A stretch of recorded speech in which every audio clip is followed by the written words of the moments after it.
Well, let's go back to our top story. Israel and the US's war on Iran. And Abbas Aslani is a senior research fellow at the Center for Middle East Strategic Studies. He joins us live from Tehran. Welcome to TRT World.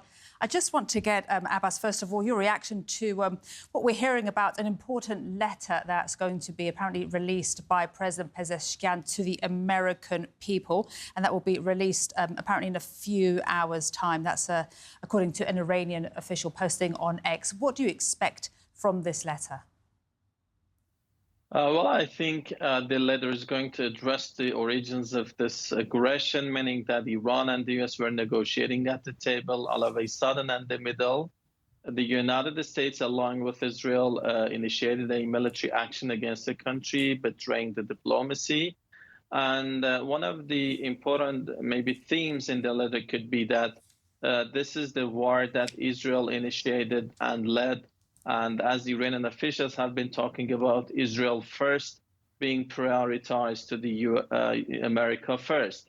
And this is something that I think could be visible in the letter. And if we could put this into the context where the U.S. president has been talking about the recent developments like, negotiations or ceasefire, something which for Iranian side seems to be disconnected from reality.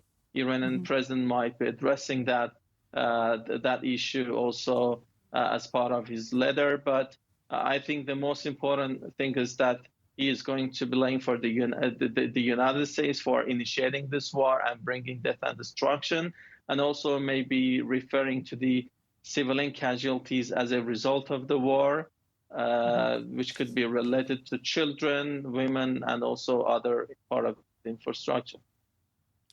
Abbas, clarify for us, who is the main voice for Iran right now? How does the chain of command, so to speak, work right now? Because this seems also to be causing a bit of confusion for President Trump. In his Truth Social post, he said Iran's new regime president, and obviously the president has not changed.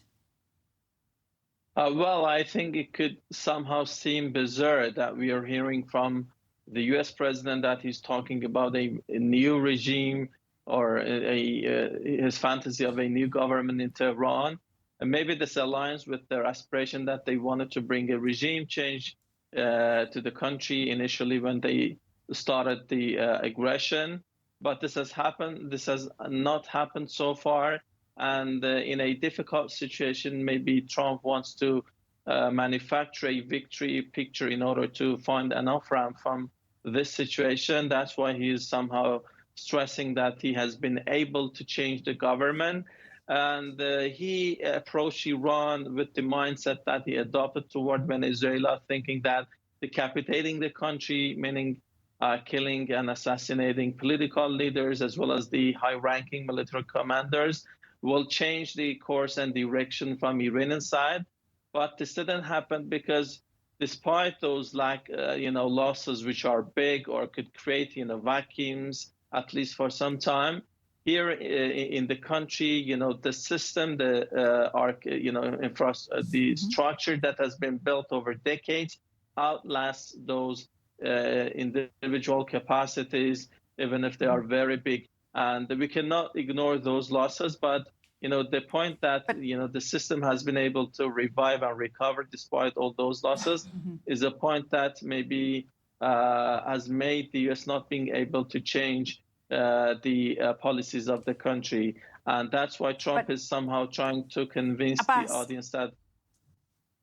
If I may just jump in with regards to just clarifying this question, who speaks for Iran? Because we haven't seen or heard the voice or video of the new supreme leader. We hear from the foreign minister, we hear from the president, also sometimes some other voices as well. But who is the main voice for Iran right now, and how does this work?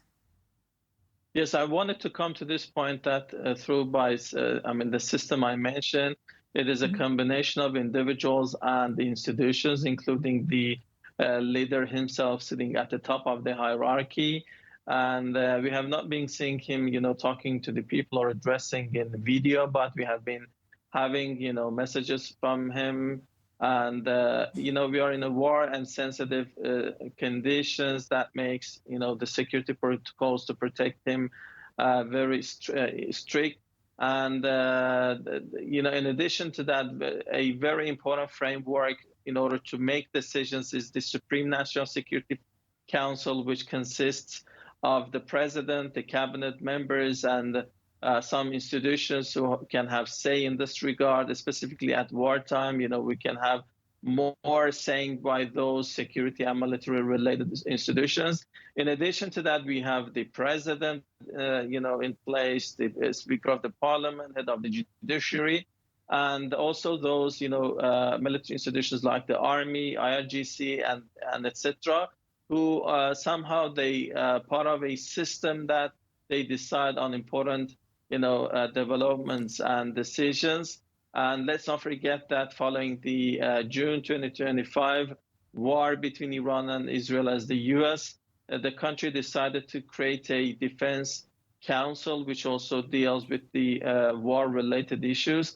All these, somehow consult to come to a conclusion on how they can proceed. And that system is yet intact, despite U.S. insistence that they have been able to create a vacuum. Iran was able to somehow recover from that vacuum in a very short time because they had pre-planned strategies before the aggression happened, and they were ready, trying to also appoint 3-tier officials in case that one is assassinated. The other would be able to replace him in a very short time. Thank you, Abbas, for explaining this to our viewers. Really appreciated. Abbas Aslani, Senior Research Fellow at the Center for Middle East Strategic Studies, live from Tehran. Thank you. My pleasure.